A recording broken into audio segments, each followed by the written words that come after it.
이기상의 뉴스 공감.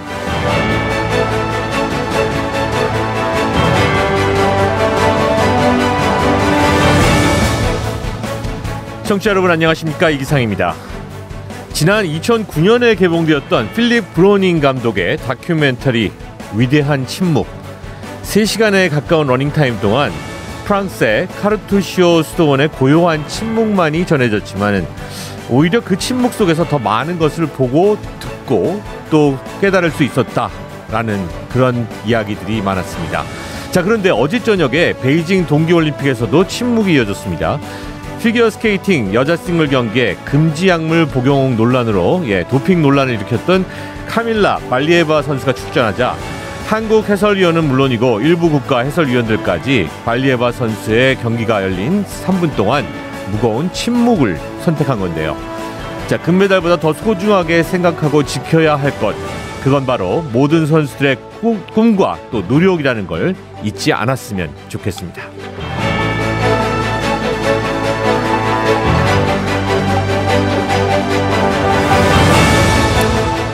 자, 오늘 5시 브리핑에서는요, 유세버스 사망사고로 오늘 유세를 중단한 안철수 후보 소식과 함께 이재명, 윤석열 후보의 선거 유세 메시지를 정리해드리겠고요. 또 여야 정치권의 검찰개혁을 둘러싼 갑론을박, 그리고 고 김수환 추기경 선종 13주기 소식 전해드리겠습니다. 자, 오늘의 픽 인터뷰에서는요, 어제 국민의힘에 이어서 더불어민주당 선거대책위원회 공보단장인 박광원 의원을 전화로 연결해서 말씀 나눠보겠습니다. 자, 수요일의 코너인 친절한 경제시에서는 박주원 지속가능경영재단 이사와 함께 우크라이나 사태를 둘러싼 미국과 러시아의 속내를 살펴보겠습니다.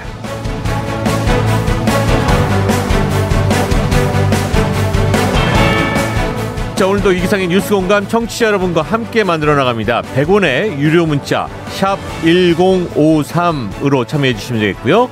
어플리케이션 빵톡으로도 실시간 글 남기실 수 있습니다. 또 유튜브도 준비되어 있죠. 이기상의 뉴스공감에서는 보이는 라디오로 지금 참가하실 수 있겠습니다. 자, 오늘은요, 고 김수환 추기경 선종 13주기를 맞아서 김수환 추기경에 대한 그리움들 함께 나눠주시면 좋을 것 같습니다.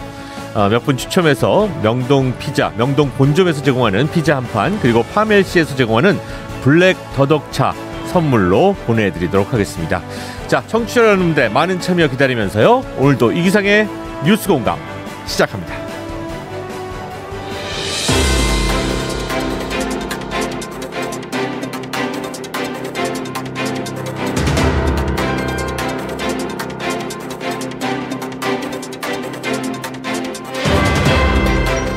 당신의 하루를 뉴스로 정리하는 시간, 5시 브리핑. 네, 5시 브리핑 시작하겠습니다. 맹현균 기자 그리고 오창희 인권연대 사무국장 두 분 오늘도 함께 하십니다. 어서 오십시오. 안녕하세요. 네, 안녕하세요. 자, 어제가 공식 선거운동 첫날이었습니다. 그런데 안타까운 사고가 발생을 했습니다. 예. 그러니까 어제 오후 충남 천안시에 안철수 후보 홍보용 이 차량이 정차해 있었는데요. 이 차량 안에서 기사 50대 A씨와 이 국민의당 논산 계룡 금산 지역 선대위원장 60대 B씨가 의식을 잃은 채 발견이 됐습니다. 지금 즉각 병원으로 이송이 됐는데 결국 숨졌고요. 이 비슷한 사건이 또 있었는데 같은 날 이 강원 지역 유세 차량 안에서도 운전기사가 의식불명 상태에 빠져 이 원주 지역 병원으로 옮겨져서 치료를 받고 있는 것으로 알려졌습니다. 안철수 후보는 즉각 이 숨진 두 사람의 영안실로 향했고요. 황망함을 금할 수 없다. 사고 수습에 모든 일을 다하겠다고 밝혔습니다. 일단 안 후보의 선거 운동은 오늘 전면 중단됐습니다. 네, 정말 생각지도 않았던 이런 일이 또 벌어지네요. 이 원인이 뭐라고 합니까? 일단 경찰과 국가수 한국가스공사 등이 합동 감식을 시작을 했고요. 네. 그러니까 발전 장치 가동하는 이 과정에서 일산화탄소가 발생해 좀 버스 내부로 들어가서 사고가 발생했을 가능성이 좀 높다 이렇게 보여집니다. 네. 그러니까 유세 버스는 개조한 거거든요. 그렇죠. 45인승 이 버스를 개조한 건데, 그러니까 선거 운동을 효과적으로 해야 되니까 LED 전광판도 달고 그리고 특수 필름도 붙여놓고 이런 식으로 개조가 된단 말이죠. 근데 그걸 돌리려면은 전력 장치가 필요하잖아요. 그래서 그 짐칸이라고 하죠. 이 밑에 있는 짐칸에다가 그 배터리 그리고 전력 장치를 더 추가로 설치를 한 거예요. 그래서 이제 거기서 이제 일산화탄소 가스 등이 나오지 않으면 다행인데 이게 이제 그 승객이 있는 곳과 좀 연결이 돼 있던 거죠. 그래서 근데 이런 비슷한 사고가 네네. 같은 날 또 다른 지역에서 좀 발생했다는 거는 네네. 이게 국민의당뿐만 아니라 다른 당의 이 선거 유세 차량에서도 발생할 수 있는 문제다. 그렇네요. 이런 지적도 나옵니다. 그렇네요. 참 안타까운 일이 벌어졌고, 예, 유세 첫날부터 또 이런 일이 일어난 안철수 후보 입장에서는 상당히 당혹스러울 수밖에 없는 그런 상황인 것 같습니다. 그 안전 문제는 조심 또 조심해야 됩니다. 비극적이고 충격적인 소식이 전해졌는데 유세 차량을 빌려준 업체에선 그랬다고 그래요. 이게 꽉 막혀 있으니 일산화탄소가 올라올 수 있다. 그러니까 차량 문을 열고 운행해야 된다. 근데 아하. 이게 비현실적이죠. 지금 이렇게 그렇죠. 추운데. 한겨울에. 예. 특히 0시부터 선거운동이 시작돼가지고 뭐 새벽까지 5시간 동안인가 세워놨다는 거 아니에요? 네네. 그때 문을 열고 뭔가 차량을 작동하기는 어려운 일이고요. 그렇죠. 가스가 안 나오도록 했어야죠. 그러니까요. 예. 그런데 너무 아쉽습니다. 그리고 예. 방금 맹 기자 말씀하신 것처럼 부디 제2, 제3의 죽음을 막아야 되거든요. 지금 이것도 원통한데 다른 후보들의 유세 차량이라도 긴급 점검을 좀 해야 될 거라고 보고요. 네. 똑같은 상황일 것 같아요. 어떤 사람은 운이 좋아서 살아남았다 하면 안 되니까 네. 제2, 제3의 죽음을 막아주기 바랍니다. 네.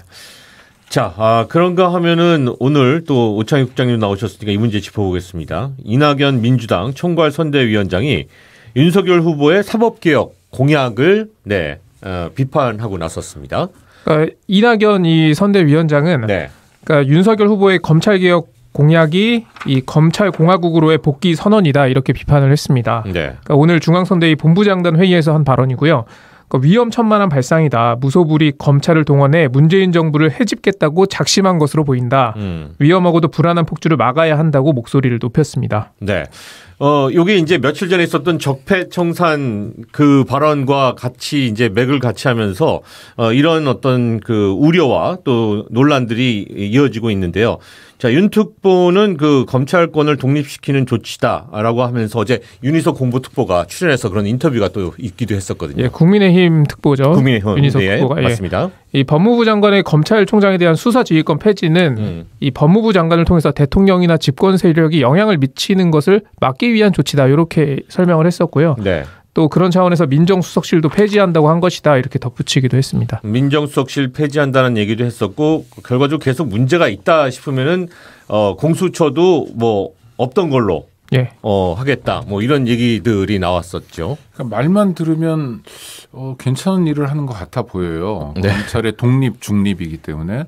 근데 예전에 이명박 대통령이 그 4대강 사업을 하면서 뭐 보를 설치하고 네. 그래서 환경단체나 우리 교회에서도 많이 반대를 했지 않습니까? 네네. 그때 그 사업 이름이 뭐냐면 4대강 살리기 예. 사업이었어요. 맞습니다.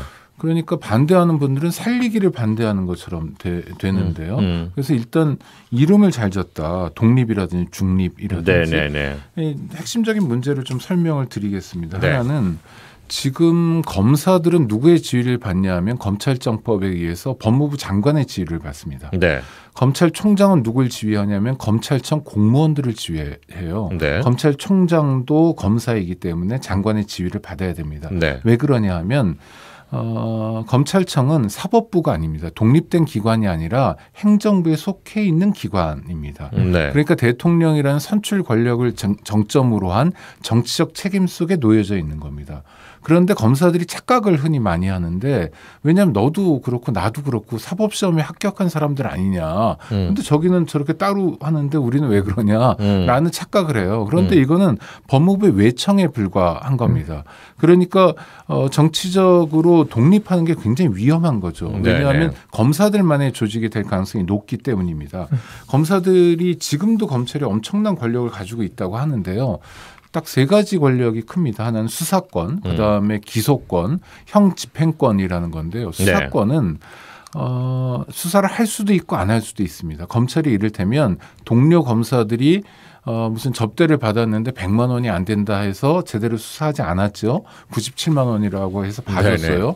근데 다른 기관 종사자들이 그랬다면 그렇게 봐줄 것 같지 않습니다. 네. 김학의 씨라고 법무부 차관이 별장에서 성접대를 받았는데 공소시효 넘겨버리고 봐줘버렸어요. 네. 그러니까 자기 식구들에 대해서는 수사를 안 하는 안 하고 일도 있죠. 예. 반복적으로 보여주는 거고 조국 전 장관 사건이나 여러 사건에서 보면 뭐 KBS 정현주 사장 사건 같은 거 되게 유명하죠. 법원에서 조정을 하라고 그래서 조정을 했는데 그게 회사에 불이익을 끼쳤다고 그래서 수사하고 기소했습니다. 마음 먹으면 그렇게 갈 수가 있는 거죠. 결론은 무죄 선고를 받았는데 KBS 정관이나 이런 데 보면 기소만으로 사장을 그만두게 할 수 있는 조항들이 있어요. 그러니까 그런 걸 이제 악용하는 겁니다. 그러니까 죄 있는 사람에게 죄를 묻지 않을 수도 있고 죄 없는 사람에게 죄를 물을 수도 있습니다.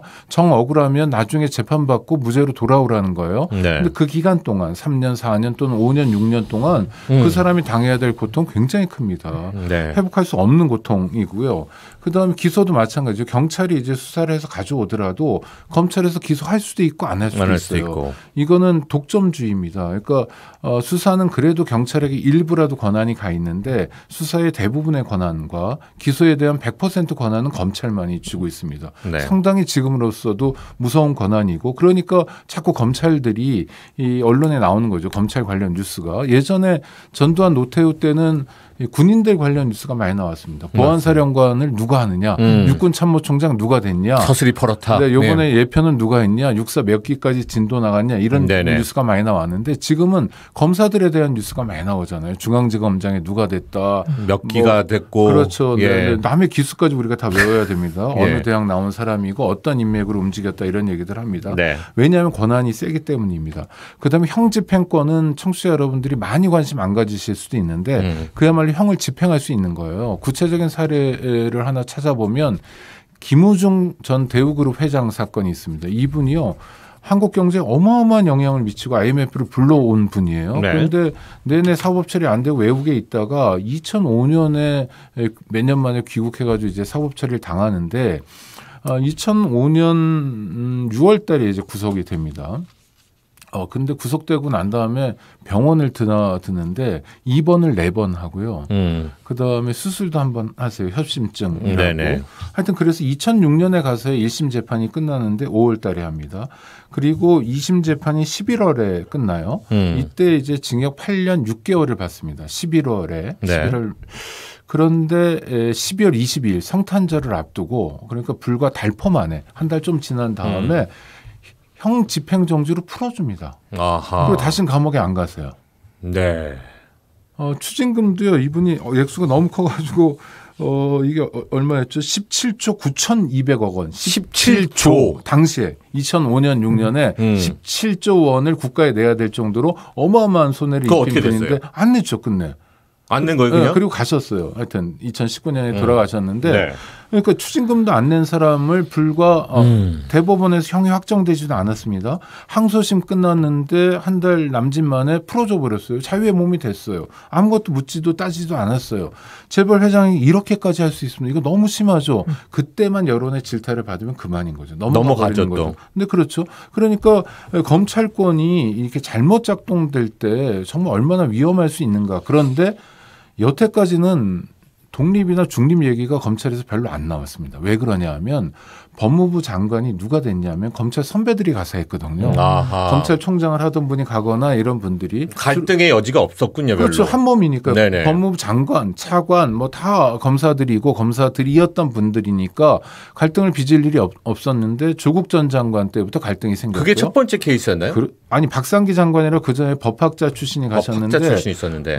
그런 분들은 또 어떠냐면 검찰에 대해서 별로 관심이 없거나 대립하지 않으려고 하는 분들이 많았어요. 개혁 의지가 확실해 보이는 조국 장관이 첫 번째 케이스였고. 그러니까 법무부 문민화라는 개념을 썼는데 법무부에 이를테면 교정 담당 교도소 담당 국장도 검사들이 와서 했고요.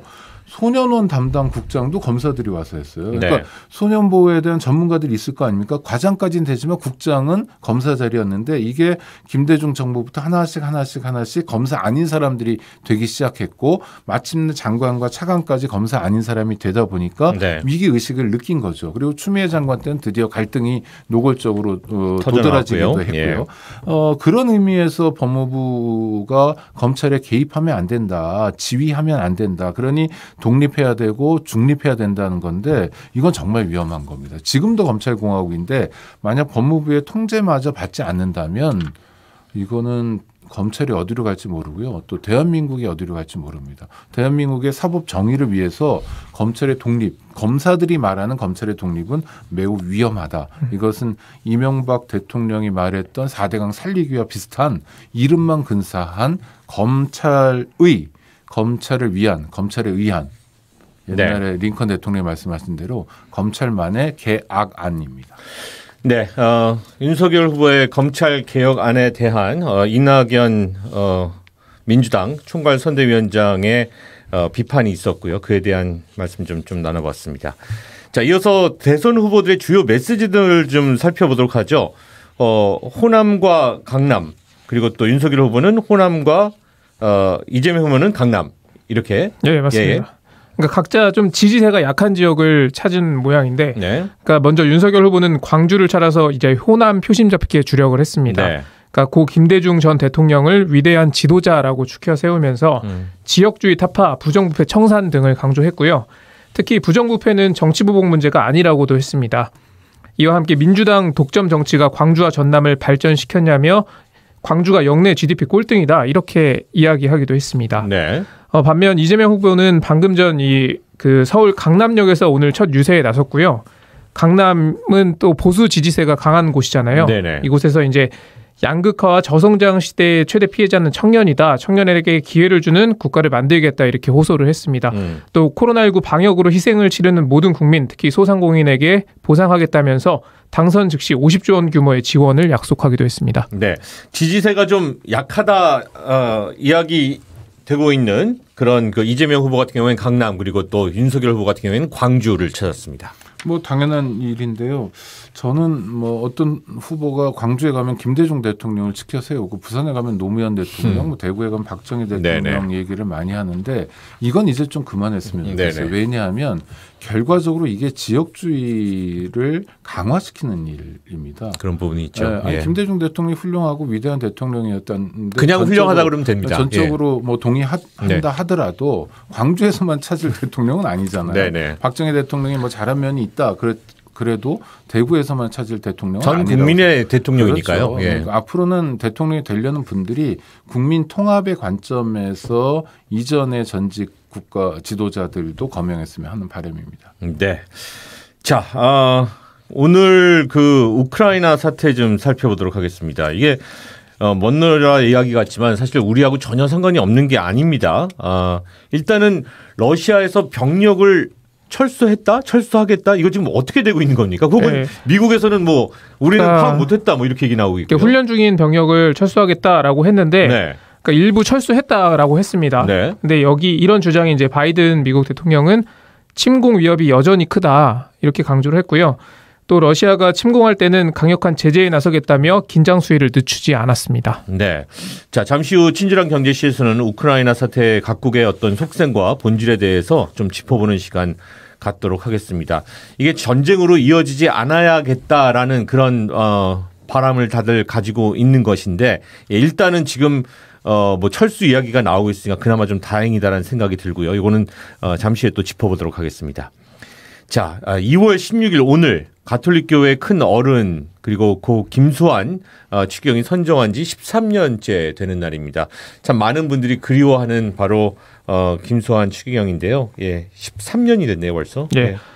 그래서 이 김수환 추기경의 목소리를 좀 들어보는 시간 마련했고요. 네. 먼저 이 교회 가톨릭 교회의 존재 이유 그리고 교회의 역할에 대한 김수환 추기경의 발언 한번 함께 들어보시죠.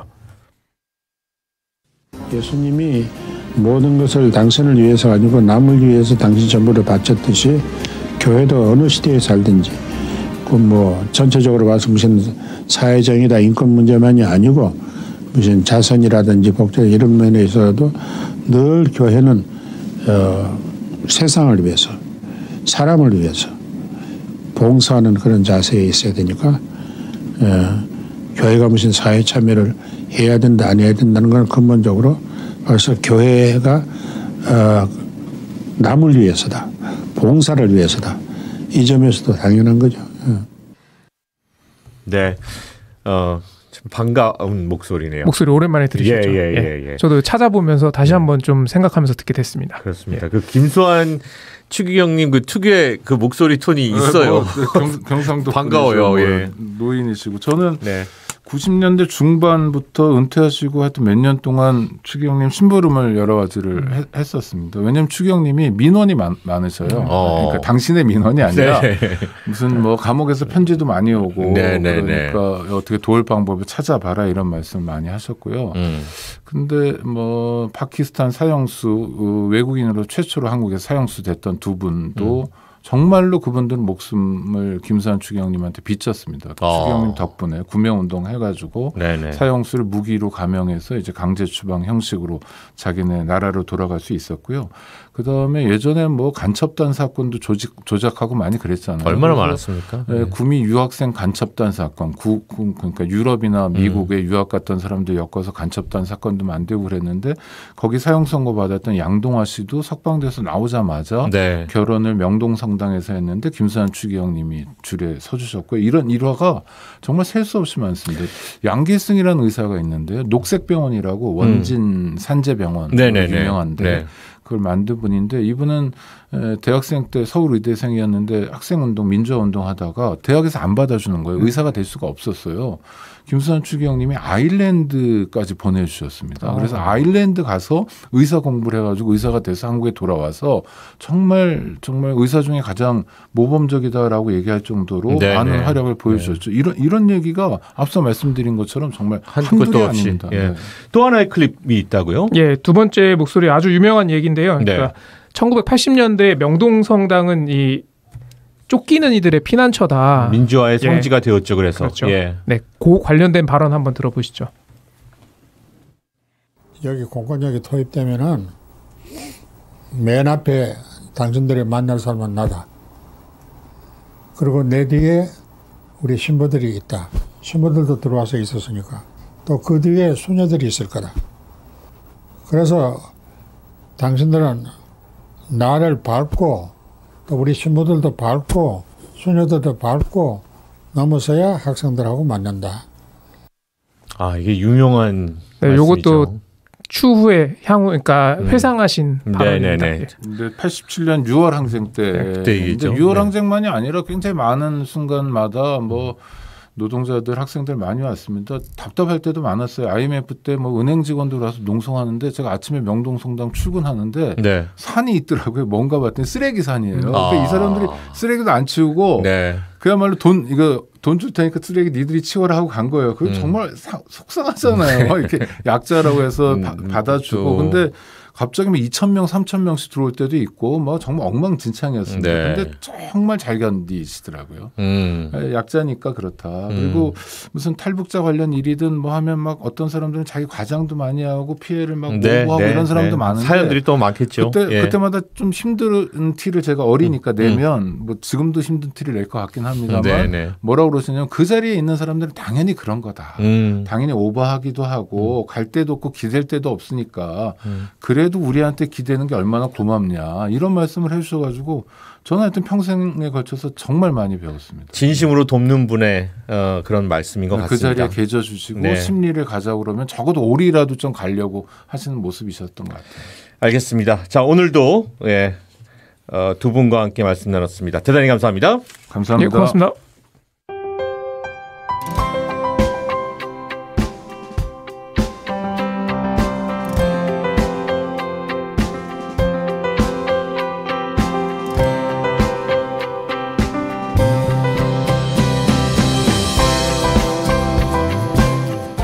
마음 따뜻해지는 뉴스부터 화가 나는 뉴스까지 이혜은 아나운서와 함께합니다.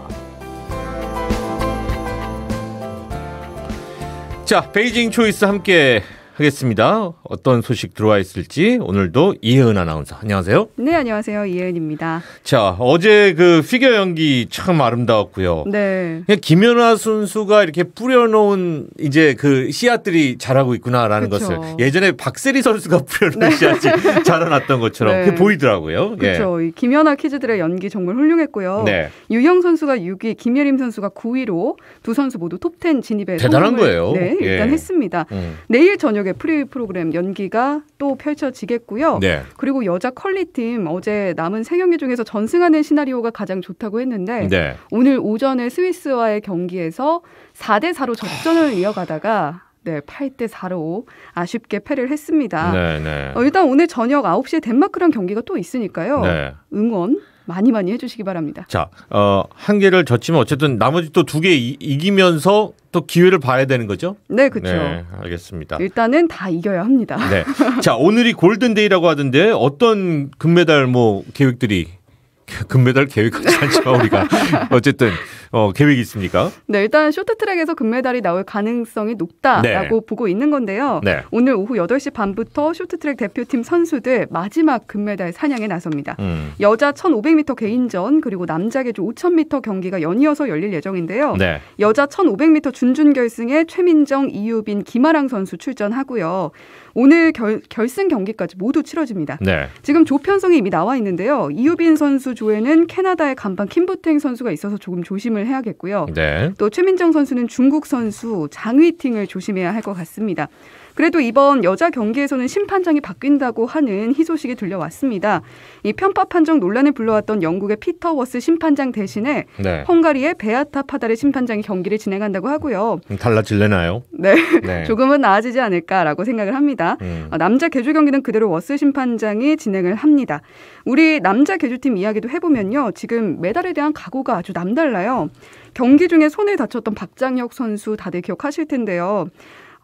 손을 걸고 타겠다. 이렇게 굉장한 각오를 비쳤습니다. 그리고 곽윤기 선수 나만이 할 수 있는 것 보여주고 유종의 미 거두겠다. 이렇게 말을 했습니다. 네, 투혼을 또 보여주겠네요. 네. 자, 그런가 하면요. 이 개최국인 중국이 소위 짝퉁의 몸살을 앓고 있다. 무슨 얘기입니까? 네, 그 베이징 올림픽의 마스코트 아시나요? 빙둔둔. 제가 우리 평창 때 이후에는 별로 관심이 없어서 보기는 보는데 귀엽게 생긴 판다 모양의 인형인데요. 맞습니다. 네. 이 중국이 우리 땅도 한복도 김치도 다 자기 거라면서 우겼잖아요. 이번에 그것 때문에 논란들이 많죠. 네, 그런데 중국이 이 올림픽 마스코트 빙둔둔의 지적재산권을 무단 도용한 상품들 때문에 골머리 앓고 있습니다. 네, 그동안 지적재산권 도용을 관리하지 않았고 또 어떤 면에서는 지재권 도용에 앞장서기까지 했던 중국인데 도끼로 재발등을 찍은 셈입니다. 이번 올림픽 마스코트 빙둔둔 귀여운 판다가 얼음으로 만든 전신 보호복 입은 모양인데요.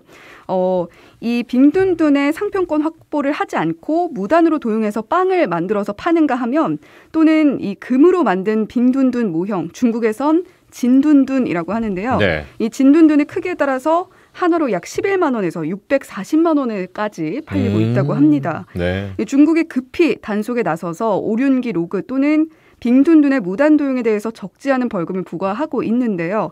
관련 상품의 불법 판매에 여전히 수그러들지 않고 있는 실정입니다. 이런 중국의 상황을 두고 서경덕 성신여대 교수가 자업자득이라면서 일침을 가했습니다. 네. 서 교수는 지난해 그리고 현재 큰 인기몰이하고 있는 K-드라마 오징어 게임과 지금 우리 학교는 모두 아실 텐데요. 이 두 작품을 언급하면서 중국 내에서 K 콘텐츠들 무단으로 도용되고 있고 워낙에 카피가 많았으니까요. 네, 또 출연자들의 초상권까지도 무단으로 도용한 상품들이 끊임없이 판매될 때 중국은 무엇을 했냐라면서 왜 자신들의 마스코트인 빙둔둔의 무단 도용은 처벌하고 또 K 콘텐츠에 대한 무단 도용에는 잠자코 있는지 반문을 했습니다. 그리고 중국 당국은 다른 나라 문화를 먼저 존중할 줄 알아야 자신들의 문화도 존중받을 수 있다. 이 점을 명심해야 할 것이라고 강조했습니다. 자업자득이다라는 말이 또 그렇게 해서 또 나오게 되는 거군요. 네. 자, 알겠습니다. 오늘 잘 들었습니다. 고맙습니다. 네, 고맙습니다.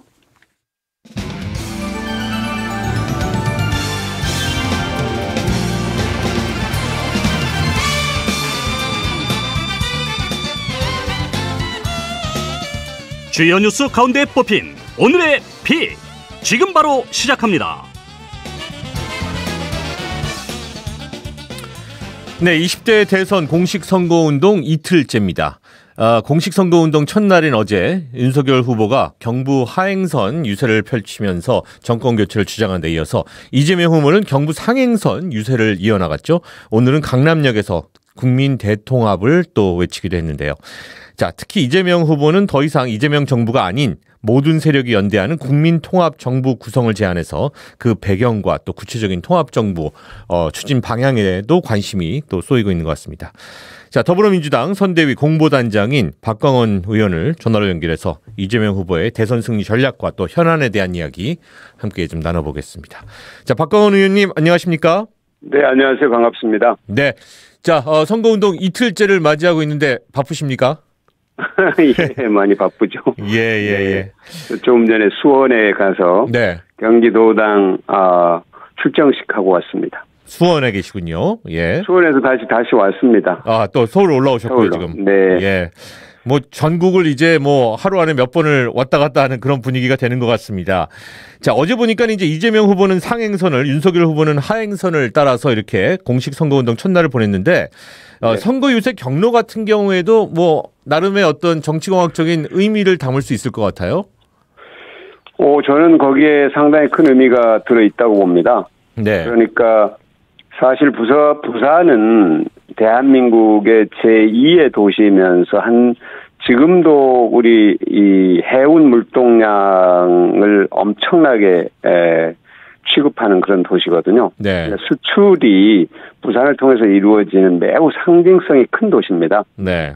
그래서 이제 우리 당이 앞장서서 가덕 신공항을 세우겠다는 그런 구상까지 밝혔고요.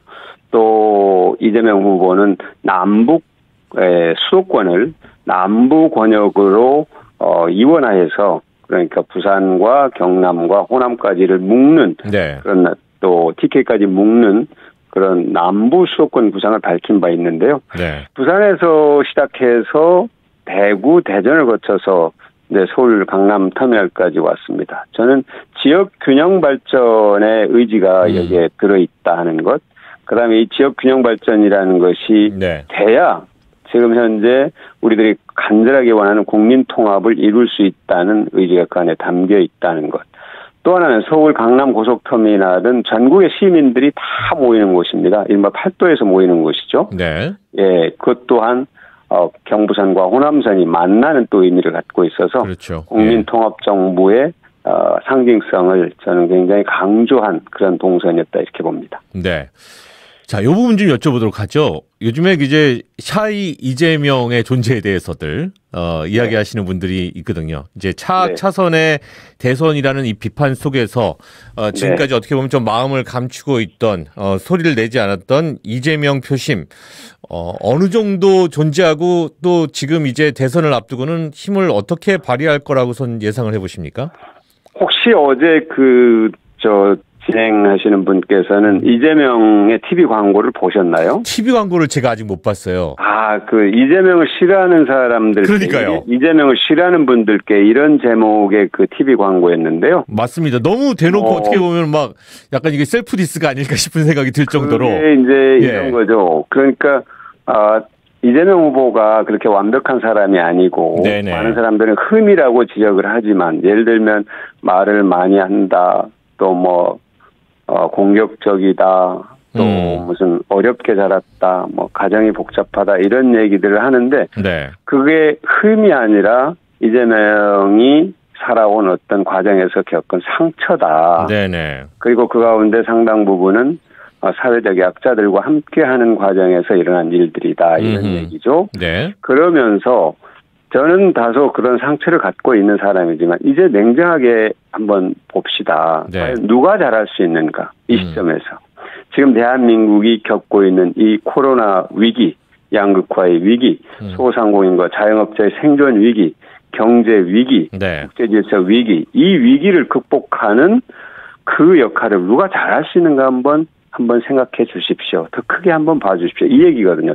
그러니까 매우 저는 솔직하게 접근했고 이른바 이재명에 대해서 마음속에 갖고 있는 생각은 있지만 말을 하지 못하는 이른바 그걸 샤이 이재명이라고 얘기할 수 있을지 다른 표현을 할 수 있을지는 모르나 네네. 그분들이 이제 말을 할 수 있는 말문을 열 수 있는 계기를 만들었다. 저는 그렇게 봅니다. 네. 그런 점에서 좀 전에 말씀하신 것처럼 샤이 이재명이 과연 지지율에 어떻게 반영될 것인가 하는 것은 저는 그런 점에서 이제는 내놓고 이재명을 말하는 사람들이 늘 것이다. 왜? 왜 아까 말씀드린 것처럼 누가 과연 이 위기의 대한민국을 경영하는 데 있어서 누가 적임인가, 네네. 누가 그런 비전을 갖고 있는가, 누가 국민 통합과 위기 극복이라는 시대 정신을 구현할 사람인가, 이 부분에 대해서 국민들께서 생각하시게 되면은 위기에 강한 유능한 경제 대통령 이재명, 네. 국민 분열 아닌 국민 통합 대통령 이재명을 선택하게 될 것이다 하는 그런 강한 어떤 의지를 담고 있는 광고였거든요. 네. 그런 점에서 저는 상당히 의미 있다. 샤이 이재명이라는 부분이 이렇게 봅니다. 네네. 알겠습니다. 지금 통합 이야기들이 많이 나오고 있는데, 네. 유승민, 씨를 거론했다가 지금 또 윤석열, 유승민 회동 기사가 또 나오기도 하는데, 민주당 입장에서는 지금 어떻게 보면 좀 머쓱해진 건 아닌가 싶은 생각도 들고요. 어떻습니까? 아니요, 꼭 그렇게 보실 건 아니고요. 네네. 그러니까 이제 이재명 후보는 이렇게 얘기했습니다. 진영과 그 이른바 진보 보수를 가리지 않고 네. 대한민국의 미래를 걱정하고 비전을 갖고 있는 분들이 함께 한다면 이재명 정부라는 말을 고집하지 않겠다. 저는 국민 통합 정부라고 하겠다. 네네. 그러니까 문은 다 열려 있는 거죠. 네네. 그리고 그것이 지금 이 선거 과정에서 꼭 이루어져야 된다는 얘기는 아니란 또 얘기를 했어요. 이재명 후보는. 네네. 선거 과정에 무관하게 선거 이후에도 대한민국이 현재 겪고 있는 대립과 갈등과 증오의 정치를 벗어나서 네. 우리 사회 전반이 정말로 미래로 가는 그런 이 대열에 함께 할 수 있다면 저는 유승민 의원님이든 다른 어떤 후보도 네. 함께 할 수 있다 이렇게 네. 저는 보고 있습니다. 네. 자, 지금 이제 야권 대선 후보인 윤석열 그리고 또 안철수 후보 간의 단일화 이야기는 아직 결론은 나지 않고 계속해서 진행형인 것 같습니다. 이거 어떻게 지켜보고 계십니까? 사실 단일화는 우리 정치사에서 매우 어려운 일입니다. 네네. 과거에도 보면은 단일화가 제대로 딱 이루어진 것은 2002년 노무현 대통령 때 한 번인데 그때도 마찬가지로 상대 후보가 막판에 지지를 철회하는 그런 일이 있었으니까 단일화가 제대로 이루어진 경우는 단 한 차례도 없다 이렇게 말해도 과언은 아닐 겁니다. 왜 그러냐면 두 후보 모두가 내가 다 후보가 돼야 된다고 생각하거든요. 네. 그런데 단일화가 제대로 이루어지려면 내가 후보가 안 될 수도 있다고 생각해야 되는 거예요.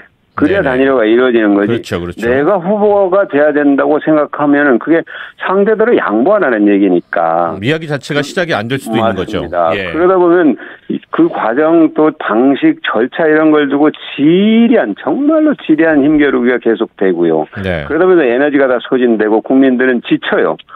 제발 그만 좀 해라 이제 이런 얘기까지 나올 수도 있는데 저는 이걸 완전히 어렵다고 단정하진 않겠습니다. 그러나 중요한 것은 국민의 마음을 하나로 묶는 그런 정신이 중요한 거지 후보들 간에 또는 세력들 간에 이익을 공유하기 위해서 하는 단일화는 더 이상 국민들에게 감동을 주지 못한다 이 얘기를 꼭 하고 싶습니다. 그래서 이재명 후보가 얘기하는 증오의 정치를 끝낼 정치 교체가 저는 지속 가능한 하나의 연대와 협력의 방안이다 이렇게 말씀드립니다. 네. 자, 오늘 현안 이야기도 하나 좀 여쭙겠습니다. 오늘 이게 약간 논란이 됐었는데 이재명 후보가 이제 오늘 택시 기사에 대해서 일자리가 없을 때 마지막 길이다라는 그런 이야기가 나와서 그게 또 이제 좀 논란이 되고 있는 것 같은데 이런 지적에 대해서는 어떻게 생각을 하십니까? 그거는 이렇게 해석을 하시면 될 겁니다. 네. 그 일 자체가 매우 힘든 일이라는 그런 표현이겠죠. 네네. 네네. 그 어떤 직업에 대한 무슨 폄하라든지 이런 생각보다는 여러분들 하시는 일이 참으로 힘든 일입니다. 네. 그런데 제대로 사회적으로 이 예우를 받지 못하고 있다. 합당한 예우를 못 받고 있다는 그런 어떤 표현이라고 저는 생각을 하고요. 네. 그 부분에 그렇게 표현에 그렇게 집착해서 해석할 것은 아니다 이렇게 봅니다. 네. 그 윤석열 후보가 이번 대선은 부패 무능을 심판하는 선거다라고 하면서 정권 교체론을 거듭 강조하고 있고 적폐 네. 청산을 하겠다 이런 표현도 있어서 이 발언과 관련돼서 이제 문재인 대통령이 사과 요구를 했었고요. 그 사과 네. 요구에 대한 대응은 지금 아직까지 나오질 않고 있습니다. 예, 윤 후보는 오늘 같은 경우에도 이제 부패는 적폐 청산이 아니다. 라는 이야기까지 하면서 계속해서 어떻게 보면 목소리도 높이고 있는 것이 아닌가라는 생각마저 드는데. 그럼 부패를 구체적으로 뭐가 부패인지를 네. 얘기를 해야 될 겁니다. 네네. 제가 알기로 네. 대통령 친인척 또는 측근이 비리에 연루돼서 사법 처리를 받은 사례가 없는 거의 유일한 정부가 저는 문재인 정부로 알고 있습니다. 네네. 그런데 이렇게 노골적으로 검찰력을 동원해서 일종의 보복 정치를 하겠다고 공언한 후보는 또 저는 처음이에요. 우리 정치사에서. 네. 네네. 정말 적폐 수사 하겠다 했어요. 그 적폐가 뭐죠? 하고 하니까 답을 못했어요. 네네. 그리고 또 나중에 제가 어느 이 동영상을 보니까 이렇게 얘기를 했더라고요. 대통령 임기 5년이 뭐가 대단하다고 겁없이 뭘 했다 이러는데. 그러게요. 아마 예. 전후 과정을 보니까 검찰 인사를 네. 대통령이 한 것에 대해서 불만을 표현한 것 같습니다. 네. 인사권자가 인사를 한 것을 두고 네. 그것이 검찰을 겁없이 손댔다. 이런 인식은 저는 검찰이 헌법 위에 있다. 네네. 그리고 국민들이 주권자인 국민이 헌법 절차에 따라서 선출한 대통령의 존재와 권위 자체를 부정하는 것. 헌법적 인사권 행사를 부정하는 것. 정말로 위험천만한 발상이다 이렇게 보거든요. 그러니까 저는 정권 교체라는 게 정권 교체가 지고지선, 정권 교체가 전부 선은 저는 아니라고 봅니다. 정권 교체 할 수 있어요. 정권 교체 하려면 그러면 정권 교체하면 뭐가 이렇게 달라집니다. 뭐가 지금보다 훨씬 나아집니다 하는 비전 제시가 있어야 될 텐데 과거의 문제로 보복을 하겠다. 복수를 하겠다. 네네. 검찰 제국을 세우겠다. 이런 것이어서 저는 오히려 섬뜩합니다. 이게 국민들이 과연 용납할 수 있는 발상인가. 네네. 결코 저는 군사 독재를 피땀으로 이겨낸 물리친 우리 국민이거든요. 검찰 독재 결코 용납하지 않을 것입니다. 네. 네. 자, 그리고 오늘 광주를 찾은 윤석열 후보가 이런 얘기를 했습니다. 그 민주당의 지역 정치 때문에 광주가 발전하지 못했다라는 취지의 발언을 하면서 민주당 독점 정치가 광주와 전남을 발전시켰는가? 광주가 역대 GDP 꼴등이다라고 이야기를 하면서 예, 광주에서의 유세를 이어나갔는데 이 부분에 대해서는 어떻게 생각하세요? 저 웃음이 나오네. 그 얘기는 대구 가서 하셔야 될 얘기죠. 대구 가서 해야 된다. 그렇죠. 네. 새누리당, 국민의힘, 한나라당의 이 몰아준 대구의 현실이 어떻게 됐냐. 저는 그렇게 말씀하시는 게 오히려 훨씬 진정성이 있어 보입니다. 네네. 네네. 알겠습니다. 예. 네네. 광주와 민주당을 선택했다는 것은 긍지를 갖고 있습니다. 광주는 늘 민주주의를 쟁취하기 위해서, 민주주의를 지키기 위해서 정말로 목숨을 걸고 저항한 곳이지 민주당을 지지해서 광주가 낙후됐다 네네. 하는 건 광주를 모욕하는 것이라고 저는 봅니다. 네. 자, 오늘 더불어민주당 선거대책위원회 공보단장인 박강원 의원과 함께 말씀 나눴습니다. 또 계속해서 이어지는 대선 레이스에 또 건강하시고요. 예. 네. 많은 활동 부탁드리겠습니다. 감사합니다. 고맙습니다. 네.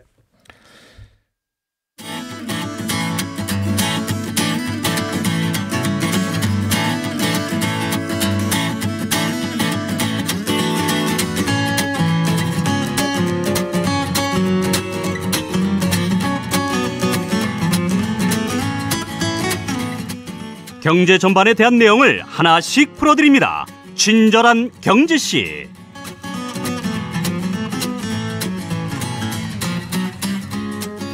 네, 친절한 경제씨 박지원 이사, 예, 지속가능경제단 박지원 이사 모셨습니다. 안녕하세요. 어서 오십시오. 반갑습니다. 네.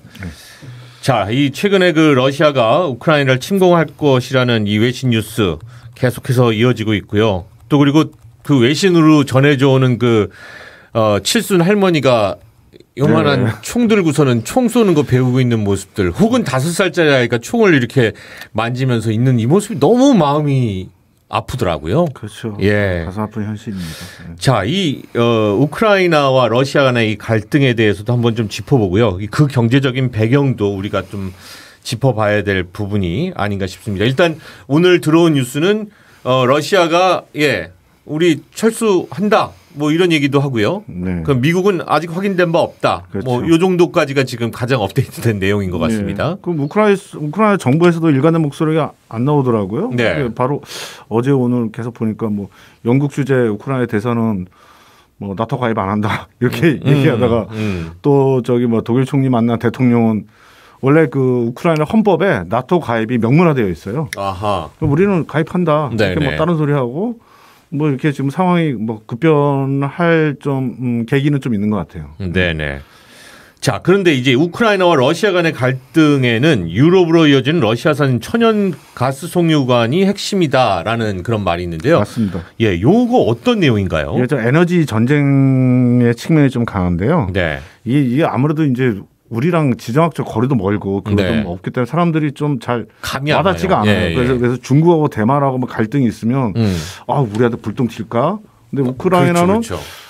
저기 그 좀 위험한가 보다. 이게 이렇게만 거리적인 부분이 분명히 있는 것 같아요. 예. 이게 내가 하나 이제 아셔야 될 게 사람들이 먹고 사는 부분에 있어서는 석유 중요하죠. 특히 유럽에서 가스가 굉장히 중요해요. 그러니까 사람들이 난방이라든가 전력 그 발전시킬 가스가 되게 중요한데 네. 유럽 사람들의 40%의 가스가 어디서 오느냐? 러시아로 와요. 아하. 러시아 송유관으로 쭉 오는데 네. 거기서 핵심적으로 딱 길목이 어디에 있느냐? 우크라이나가 있어요. 네. 그래서 이것과 관련된 그 갈등이 2000년대부터 소련이 1990년대 붕괴됐잖아요. 네. 우크라이나가 굉장히 소련에 있어서는 아주 핵심적인 그 식량 그 지역이에요. 거의 그 전체 토지의 80%가 평지고요.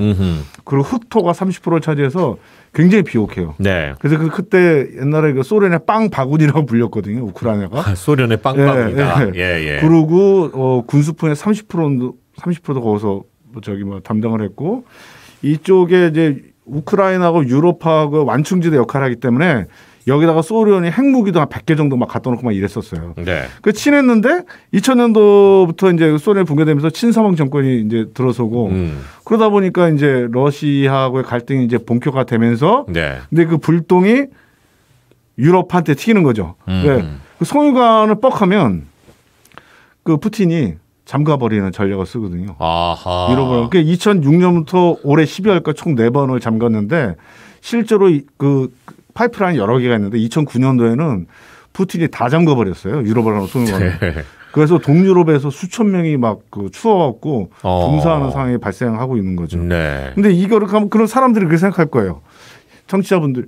아니 왜 뭐 러시아 뭐 가스만 꼭 써야 돼? 다변화하면 되지. 그런데 이게 첫째. 이 송유관은 오손의 PNG 가스인데 네. 이거는 액화가 안 하고 그냥 오는 거예요. 네. 그러니까 보통 우리가 이제 LNG 가스 우리가 많이 쓰는 마이너스 162도에서 초저온으로 액화시켜야 되거든요. 공정도 복잡하고 그래서 비용이 비싸요. 네. 근데 러시아에서 우크라이나 통해서 오는 거는 PNG 가스는 액화 안 하고 그냥 오기 때문에 가격이 일단 싸. 아하. 네. 그다음에 두 번째로 갑자기 이 밸브를 통해서 가정으로 다 연결되다가 뭐 미국이나 동남아에서 이런 데 배로 오게 되면 시간도 오래 비싸잖아요. 그렇죠. 그러한 여러 가지 부분들이 있기 때문에 또 기업들도 이 러시아산 가스를 쓰면 유럽의 기업들은 보조금을 받는데 그것도 못 쓰는 거예요. 그러다 여러 가지 부분 때문에 러시아의 천연가스 의존도가 높은 상황밖에 안 되는데 이거를 알면서 계속 그 푸틴이 뻑하면 잠근다. 그러니까 이걸 밸브 잠그기 전략이라고 하는데 그래서 에너지를 이거를 안보 무기화하면서 지금 푸틴은 에너지 짜르. 그러니까 슬라브계에서 이제 보통 군주를 할 때 짜르 이제 또는 차르라고 하죠. 그러니까 에너지 차르라고 좀 불리는 상황이고 그 배경은 바로 이제 천연가스의 배급에 관련된 문제가 있다 이렇게 말씀드릴 수 있겠습니다. 그러니까 어떻게 보면 이제 에너지 패권이라는 것이 이제 존재하게 되는 것 같고요. 네. 예, 그거를 가지고 이제 여러 가지 그 경제적인 이권도 또 챙기는 그룹들이 나오고 있다고 하고 여기에서 이제 경제적인 이권은 어떻게 지금 작용을 하고 있는 건가요? 결국은 이제 에너지를 둘러싸고 자기네들 이제 경제 시스템 먹고 사는 문제에 대한 입장이 다 다른 거예요. 네. 근데 보통 지금 현재의 이것과는 연관된 나라들이 주로 이제 우리 신문지상에 보면 독일, 러시아, 프랑스, 그다음에 미국 뭐 이렇게 입장이 있는데 우리 봤을 땐 다 예를 들어서 러시아 빼고 나머지 사람 다 같은 편일 것 같다잖아요. 네. 근데 속내가 다 틀려요. 독일, 그렇죠. 프랑스, 그렇죠. 예, 미국, 네. 뭐 이거 어쨌든 다들 뭐 자유 민주주의 국가들 뭐 이렇게도 얘기할 수 그렇죠. 있겠고요. 그래서 제가 예. 오늘 준비를 하다가 네. 어떻게 하면 청취자분들이 쉽게 이해할 수 있을까? 그래서 우리 영화 보면 놈놈놈이 있었잖아요. 예, 있었어요. 그래서 이제 나를 보면 독일은 한마디로 눈치 보는 놈. 눈치 보는 놈. 왜 그러냐면 예. 여기 독일은 탈석탄에다가 탈원전까지 해서 에너지 자립도가 되게 낮아요. 근데 우크라이나하고 러시아하고 티격태격 할 때마다 그 가스 공급이 제대로 안 되면 경제가 안 돌아가잖아요. 네네. 그럴 때마다 이제 러시아한테 또 잘 보여야 되고 여기 저 서방 대열에서 가장 주저하는 게 독일이거든요. 눈치를 보고 있네요. 예. 그렇게 하고 또 프랑스는 아직 원전의 비율이 높아서 에너지 자립도가 높아요. 그러니까 프랑스에 가서 좀 빌려줘. 에너지 좀 빌려줘. 또 미국은 또 독일 보고 야 너네 러시아하고 뭐 하지 마. 또 이렇게 러시아 눈치 보고. 그다음에 아까 또 이제 우크라이나가 지나간다고 그랬잖아요. 네네.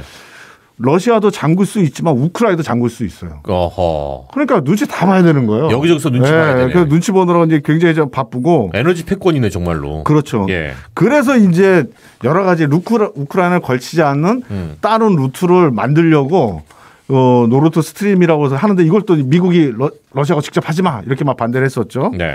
그리고 이제 두 번째로는 이제 당사자 우크라이나. 네. 이제 깝깝한 놈이죠. 여기는 좀 깝깝한 놈. 깝깝한 거죠. 예. 여기가 우크라이나 통해서 간다고 그랬잖아요. 이 수수료가 연간 2조 4천억 원이에요.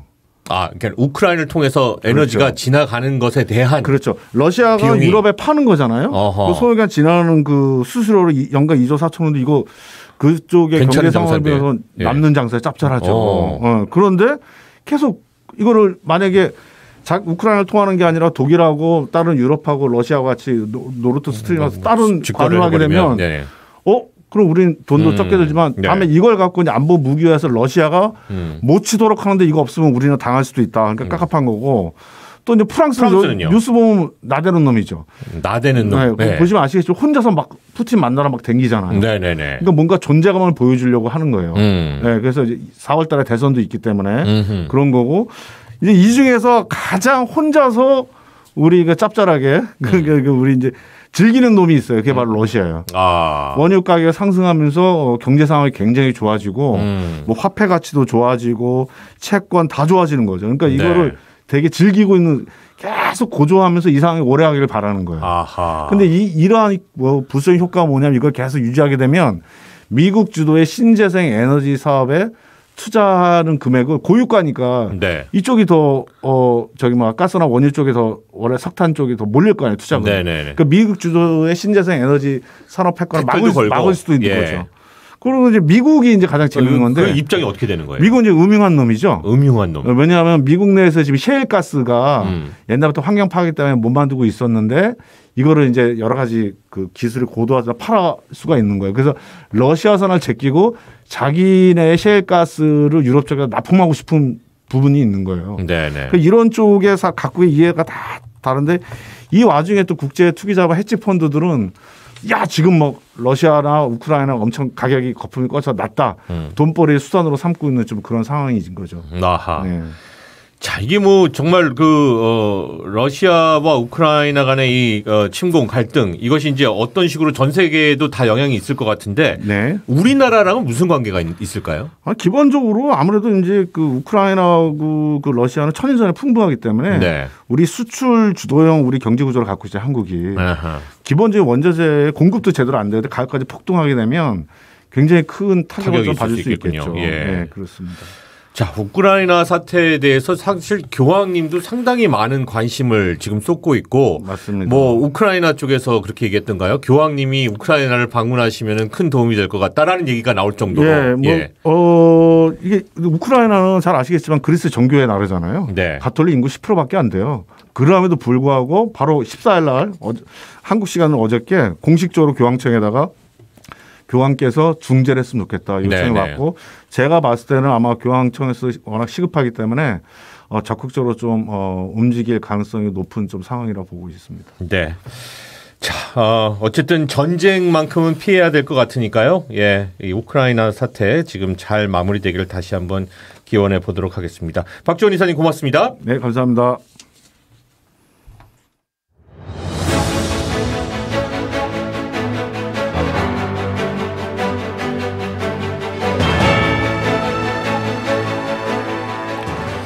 우리 사회나 또 정치가 큰 혼란에 빠질 때마다 우리 시대의 큰 어른들은 앞장서서 쓴소리를 아끼지 않았습니다.